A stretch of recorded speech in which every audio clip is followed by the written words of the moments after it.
অৰুণোদয়ৰ ৩৭ লাখ মহিলা আছে সকলোৰে মনত ইচ্ছা আছে যে শিৱসাগৰ বানপানীৰ কাৰণে আমিও কিবা এটা কৰিব পাৰোঁ নেকি চৰাইদেউত গৈ আমিও কিবা এটা দিব পাৰোঁ নেকি আমাৰতো যাব পৰা আমাৰ সম্বল নাই কিন্তু আজি আপোনালোকৰ পৰা মই এই ১৫০ টকা নাকাটাকৈ মই শিৱসাগৰ চৰাইদেউত ২৫০০ টকা দিব পাৰিলোহেঁতেন কিন্তু এই ১৫০ টকা মই কিয় কাটিলোঁ আজিৰ পৰা আপোনালোকেও গৌৰৱেৰে সৈতে ক'ব পাৰিব যে শিৱসাগৰ চৰাইদেউৰ বানপানীৰ কাৰণে আমিও কিবা এটা অন্তত আগবঢ়ালোঁ আগতে মনত থাকে চবেই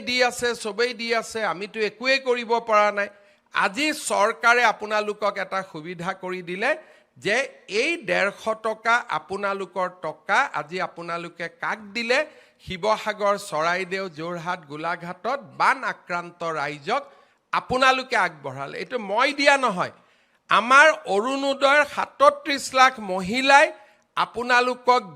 দিয়া পুঁজিৰ পৰা আপোনালোকে ১৫০ টকা আজি আমাৰ আই মাতৃসকলক কাক দিলে শিৱসাগৰ চৰাইদেউ যোৰহাট গোলাঘাটত কালি যদি ধেমাজি লখিমপুৰত বানপানী হয় কালি যদি গোৱালপাৰাত বানপানী হয় একেধৰণে শিৱসাগৰ চৰাইদেউ যোৰহাটৰ মহিলাই ১৫০ টকা আমাৰ আন মহিলাসকলক দিব অৰ্থাৎ এনেকৈ এটা অৰুণোদয় পৰিয়াল গঢ় লৈ উঠিলে যে ইজনে সিজনৰ বিপদৰ সময়ত আমি থিয় দিলোঁ ইজনে সিজনে বিপদৰ সময়ত আমি একেলগে থিয় দিলোঁ তাৰ মানে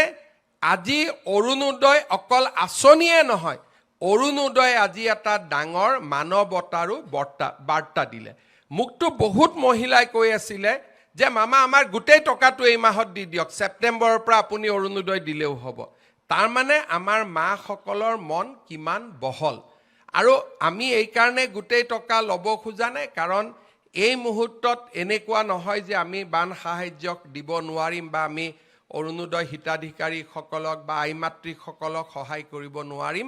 আমি অৰুণোদয়ো চলাই ৰাখিম বান সাহায্যও চলাই ৰাখিম কিন্তু আজি যে ১৫০ টকা মই দিয়া নহয় এই ১৫০ টকা আপোনালোকে দিলে আৰু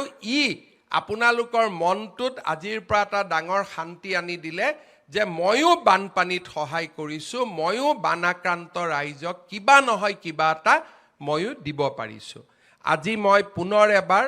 আমাৰ শিৱসাগৰ চৰাইদেউ যোৰহাট গোলাঘাটৰ বানাক্ৰান্ত ৰাইজক আজি আমি আকৌ এবাৰ মনত পেলাইছোঁ আজি আমি ক্ষুদ্ৰ অৰুণোদয় পৰিয়ালটোৱে লগ লাগি মামাই দিয়া নাই হিমন্ত বিশ্ব শৰ্মাই দিয়া নাই অৰুণোদয় পৰিয়ালটোৱে লগ লাগি আজি বানাক্ৰান্ত মহিলাসকলক আমি ১২৫০ টকাৰ জাগাত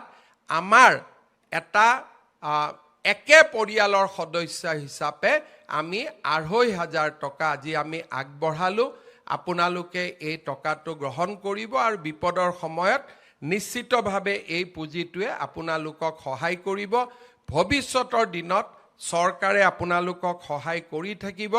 আপোনালোক অকলে নহয় আপোনালোকৰ লগত আমি সকলো আছোঁ আৰু বিপদৰ সময়ত আমি সকলোৱে একেলগে চৰাইদেউ শিৱসাগৰ যোৰহাট গোলাঘাটৰ ৰাইজক সহায় কৰিম এই বাৰ্তা আজি আমি আনুষ্ঠানিকভাৱে প্ৰেৰণ কৰিছোঁ